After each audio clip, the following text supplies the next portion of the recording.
Trek's third generation Checkpoint represents a bifurcation of Trek's gravel lineup. The Checkmate is now the new race bike, while the Checkpoint is the gravel adventure all-around bike. Is that splitting hairs too finely for gravel? We'll get into that. I spent some time riding this bike, the top end SL7, in the late fall and more recently in the winter. In this video, I'll tell you about what I like about this bike, what's a good fit for me, what's not such a good fit for me but might be for you. Talk about some things I love, like the relatively integrated frame bags that come in a few different styles. I'll talk about the new taller Geo, the new larger integrated storage. Talk about the mounts galore, and yes, this is a gravel video. We'll talk tire clearance. I tested this top end SL7 with SRAM Force Axis. There are also SRAM Rival and SRAM Apex builds in the carbon variety. There's aluminum bikes for cheaper, but those don't have as wide a tire clearance, and they don't have the magic ingredient for Trek's cushy gravel lineup, which is the IsoSpeed decoupler.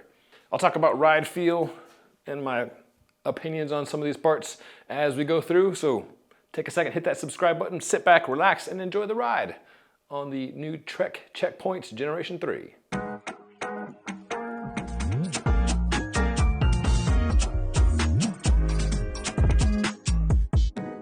So happy New Year, folks. I hope 2025 is shaping up to be your best year yet.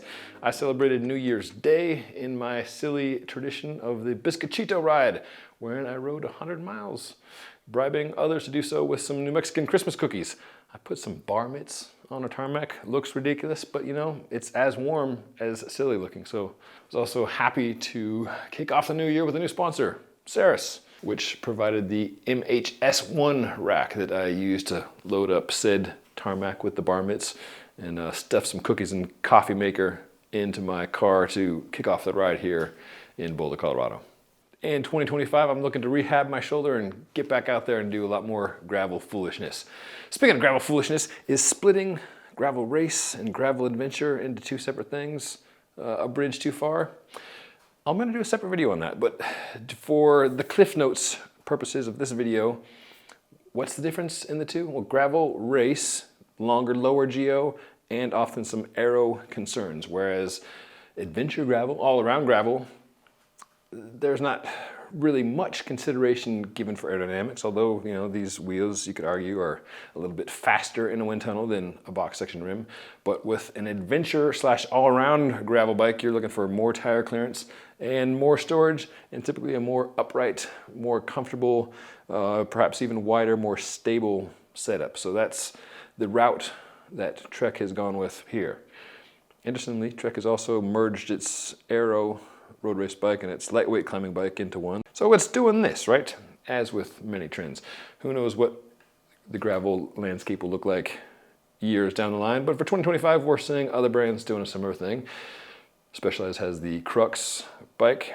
Used to be a cyclocross race bike, now it's a gravel race bike. And then the Diverge is the beefier adventure gravel bike. Cannondale has the Topstone and the Supercross. Similar split there, so Trek isn't alone in this.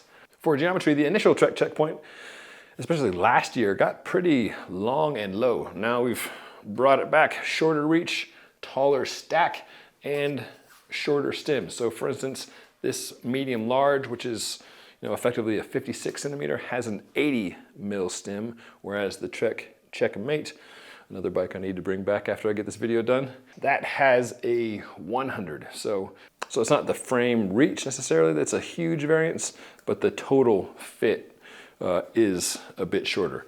And as you can see, this is just a traditional stem, so should you like to tweak your fit, it's a lot easier with just a good old-fashioned, you know, 4-bolt stem, pop off, pop on. You can adjust your stack as well as reach there. I don't have the Trek Blender mount, which is a handy little thing. I just popped on a little barfly mount, but I do appreciate Trek's Blender stem that you can use a computer mount, light mount, a twofer, or a single one. The bar has got a nice shape to it. There's a 6 centimeter total flare and a really shallow drop, something I've definitely come to appreciate. Shallow being referring to this depth as opposed to like the old school deep road drops when you would get into them, you'd really drop down. Here there's not a lot of height change, but there is a fair amount of width change, which many folks, myself included, find to feel a bit more stable when you're going down steep or over things. So they're not getting crazy with it, but that makes for a comfier cockpit. Cockpit compared to, again, to the racier Checkmate, it's a little bit wider. They haven't gone whole hog like this Mondraker Arid, which has 44 bars in the tops and flares even wider to, I don't know, 50 something. So your biometric measurements and preferences may vary, and again, that's why it's just nice to have a good old-fashioned stem so you can swap things out to your liking. But as is, I found for an all-around bike, especially as a guy with a not functional shoulder, to be comfortable and stable. On the back end, the IsoSpeed decoupler has long been the star of Trek's comfort story show on a number of bikes, like the Domani road bike, and it's been on the Checkpoint for a while now. This looks slightly different, but the idea remains that instead of just flex being up here, this whole thing can bow a bit because this is a pivot point. It's also something nice to point to in a shop, but it does work, in my opinion. I think it adds a lot of comfort without unnecessary complexity. This is something that you shouldn't really have to fuss with. And you can run whatever post you like. The frame is dropper post compatible should you go in for such things. Back at the rear, as I mentioned, there are aluminum versions of this. This guy accounts for up to 50 millimeters of tire clearance. The aluminum does for 45.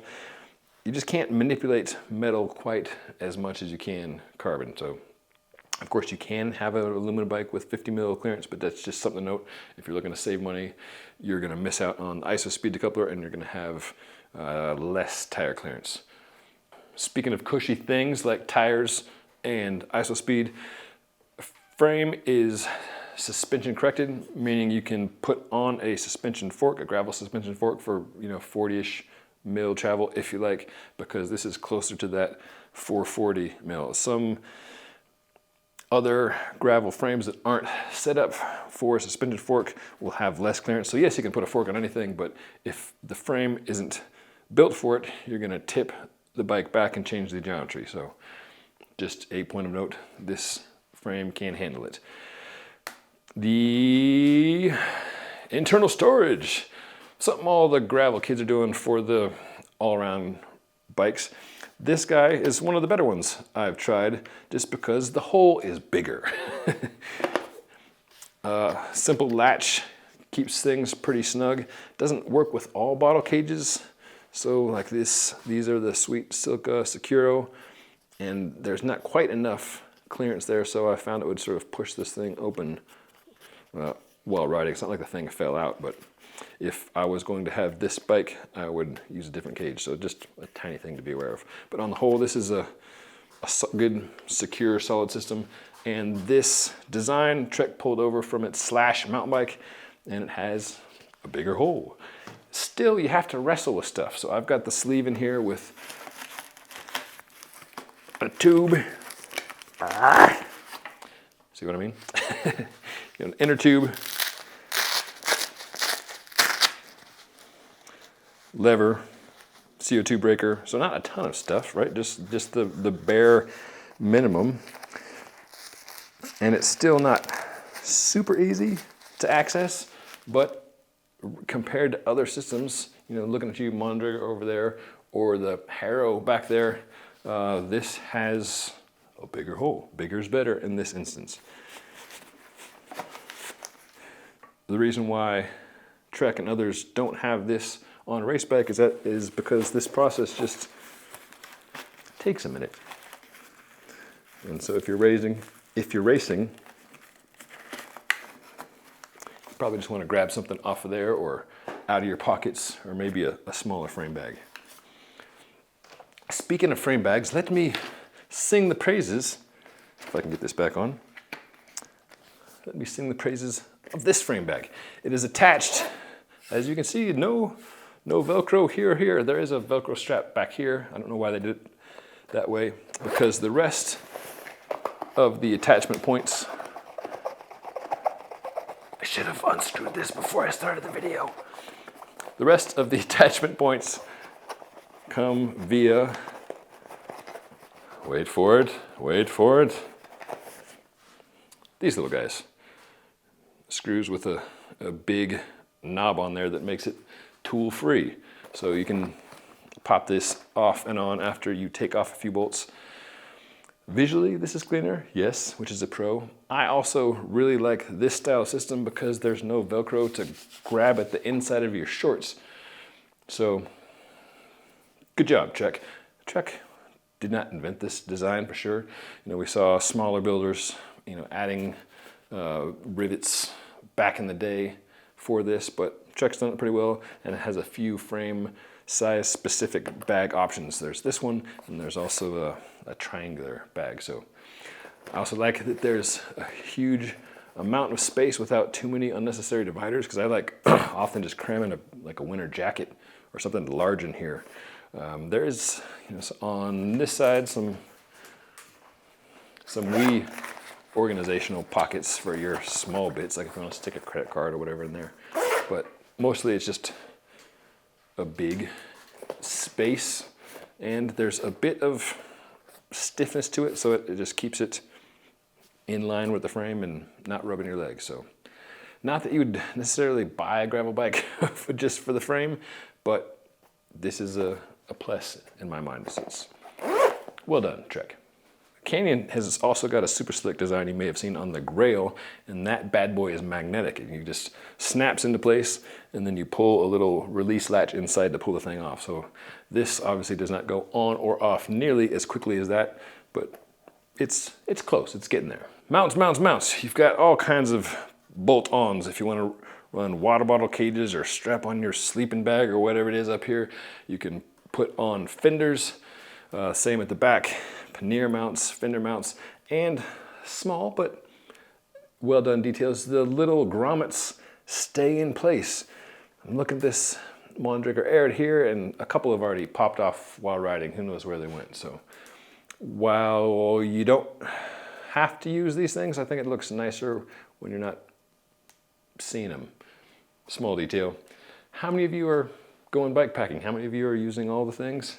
I would say there's fewer of those folks than inside dogs who like to go out for big rides and then come back inside to sleep, but options are good, right? And options this bike has by the score. Tire clearance, 50, you could argue is on the conservative side. Cool kids are running up to 2.2s these days, which is 57 millimeters. 50, still decent size, and when used in conjunction with this IsoSpeed, makes for a pretty plush ride. Speaking of tires and all kinds of storage options, there are plenty of places to store the mini dyno plugs I have sitting here, and the virtues of which I have extolled many a time. I, as luck would have it, managed to flat not just once, but twice on consecutive rides, and had to bum plugs from guys named Ryan, both times. Ryan Schilling loaned me a bacon strip, and you would think I would come home after that and stock a dyno plug in here. Nope, did not. Went out the next day, the thing started to leak. Ryan Cross was riding behind me. Hey, Delaney, your tire's leaking. Pulled over and borrowed a dyno plug from him. And plugs, I will again tell you, they are a great thing. Will I put these in my bag, or will I continue to live a poor example? We shall see. Tires are the Girona Bontrager branded. These guys are made in Thailand by who knows who. It's a kind of Pathfinder-ish style of a quick rolling center and a wee bit of shoulder bite. Feels pretty good, pretty quick. Not the most robust in my humble experience. One thing I did have in the frame bag was a mini bump, so when the front was going soft and I was out of plugs, I could top that off multiple times. Let's talk parts. SRAM Force is the number 2 group from SRAM. Explorer is the gravel option. Cassette is 1044, which I feel, as a 185-pound white-haired dude who lives in the mountains, is not quite enough. Yes, you can adjust the chainring size. This comes stock with a 40. The frame can handle up to a 44, but you've still just got that 440% range. Now, for you, that may be plenty. You may be super strong. I like to spin up climbs and then have enough gear on false flats that I can keep pedaling, and I'm just missing that extra gear. Now, again, referencing the Mondraker that I've been bashing up until now, that's got the new 13-speed with the 1046. So just, you know, 2 more teeth in the back, and that makes a difference, I feel like. So for this bike, I would love to have just a little bit more gearing. If you live in a flatter place, that may or may not be a factor, but even in places where you're not riding in the mountains, you're riding on steep parts periodically. Just gotta believe, Luke. I believe I could use some lower gear. No stock power meter, even on this top-end SL7 bike, so I popped on these Favero Asiyama pedals, which I love. As far as power meter pedals for gravel bikes, you've got 3 basic options: SRM X-Power, Garmin Rally, and these guys. I did a pedal on those first 2 before I got my paws on these, and said I don't really like either as much as having a crank-based or a spider-based power meter, but the SRMs of those 2 were my favorite. Now with this third in the mix, these guys are the hands-down winners for both how well they work as pedals, which is the fundamental job number 1 of a pedal, and then how easy they are to live with, and the data reads well when compared to other power meters. I've been testing them against Stages power meter, 4 Eyes power meter, the Wahoo Kicker, etc. But again, they just work really well as a pedal first and foremost. Low stack height, easy to get in of and out of, feels very much like the Shimano pedal on which its design is modeled. A couple more points on gearing. If you're considering a gravel bike and you've got a mountain bike or a road bike now as a point of reference, there's a site, gearcalculator.com, where you can put in different group sets and different gear ranges and see how they stack up in terms of not just total range, but which is lower, which is higher, etc. So that's a handy resource. I'll put that in the video description down below. Again, this guy has a 440% range. With GRX, Shimano's 2x group, you can get up to 507% range. And then if you run the mullet setup from SRAM or Shimano, you can get, you know, 520 or 510% range respectively. So you've got options out there. More, I think, is better. Another cool thing I like about a lot of Trek bikes, not that it's exclusive to this brand, other brands do it, just a simple lever, right? Like, yes, it looks cleaner to not have anything, and if you are one of these people that prefers the aesthetics, you can leave this at home. But just having a tool built into the wheel axle makes life easier. You don't have to dig the tool out from here, or if you're a dope like me, you know, that's one fewer things to forget when the tool is literally, you know, fastened to the bike, and then you can swap it front and rear axle. Small things I appreciate. So that is the Trek Checkpoint in the SL7 dress. I think the geometry and fit and feel should be good for most folks. If the geometry is a little too short, you know, with the stem, that's easy to adjust for stack and reach. The gearing, you decide whether that's enough for you. That's not quite as easy to adjust as a stem, but that can be done. Frame comes with the UDH, so it's forwards compatible should you want to upgrade to the latest and greatest Explorer group down the road. I love the storage options with the bag, the best in class, although, you know, still not without issue, internal storage. And I think the bike looks pretty good. What do you think? Let me know your thoughts on this bike and the concept of splitting out race and adventure into 2 different groups in general. As always, Appreciate you watching. Appreciate you subscribing. And I hope you can get out there and enjoy the ride.